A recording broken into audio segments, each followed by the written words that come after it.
Chacun a ses épreuves taillées à sa propre mesure. Donc les épreuves viennent en fonction de la foi que Dieu a déjà disposée en chacun. Donc la grandeur ne surprend pas les grands.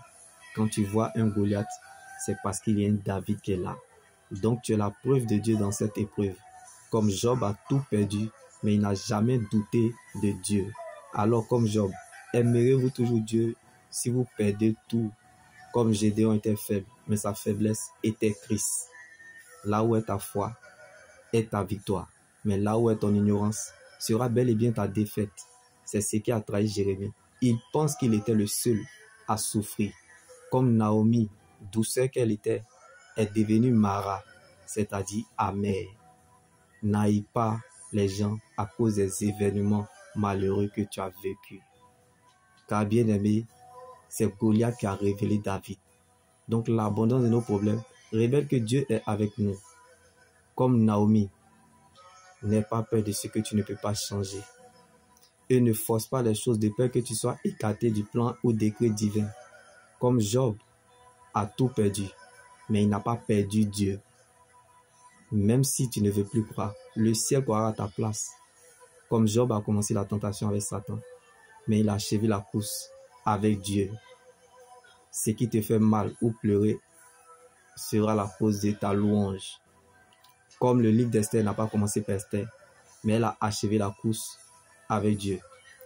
Alors, ne néglige pas ce que Dieu a commencé. Ce qui t'a fait mal hier, hors pas, et te trouble aujourd'hui, bien-aimé, ou te fera du bien aujourd'hui, Ruth, peut te surprendre demain, Naomi. Mais attache-toi à ce que tu crois, comme Ruth, car ce que tu ne sais pas est plus grand que toi. Comme Naomi a perdu son mari, Ézéchiel a prêché le matin et la nuit, sa femme est morte. Aimeriez-vous toujours Dieu si il vous enlève tout?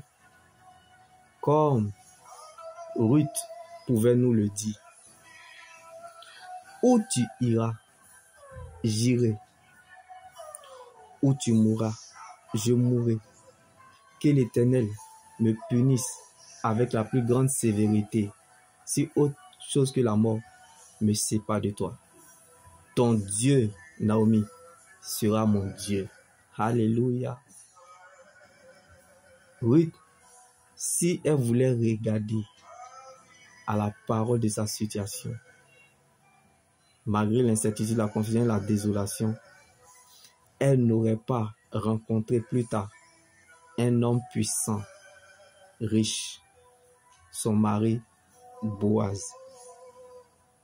Alors, sache que même si les vents sont contre tes yeux et que tu ne vois aucun signe avantageux jusqu'à présent comme Ruth, ce que Dieu a décidé de faire avec toi, ça peut plaire ou ne pas plaire aux gens. Mais personne ne pourra te remplacer dans ce couloir, qui est la parole de Dieu qui finit toujours par remettre chacun dans le couloir de sa destinée. Comme Ruth, qui n'était pas citée parmi les grands, païenne qu'elle était, maudite, veuve,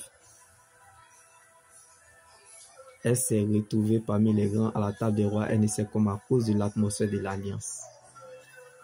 Quelque chose qui devrait te tuer peut parler en ta faveur. Tu sortiras vainqueur là où personne n'a survécu, à cause de la parole de Dieu. Alors, attache-toi à elle, car elle est un arbre de vie pour ceux qui s'attachent à elle. Et ceux qui la possèdent sont heureux, comme Ruth, païenne qu'elle était, veuve, maudite. Si le ciel décide de te faire du bien, il te fera du bien. Dieu fera par toi, pour toi, sans toi. Non pas parce que tu as raison, mais parce que tu es sa raison. Alors que les gens veuillent ou pas, mon Dieu se révélera à toi. Tu entendras sa voix. Il changera ton identité et ton nom, comme l'histoire de Ruth. Dieu n'arrangera pas, mais il s'arrangera à ton sujet.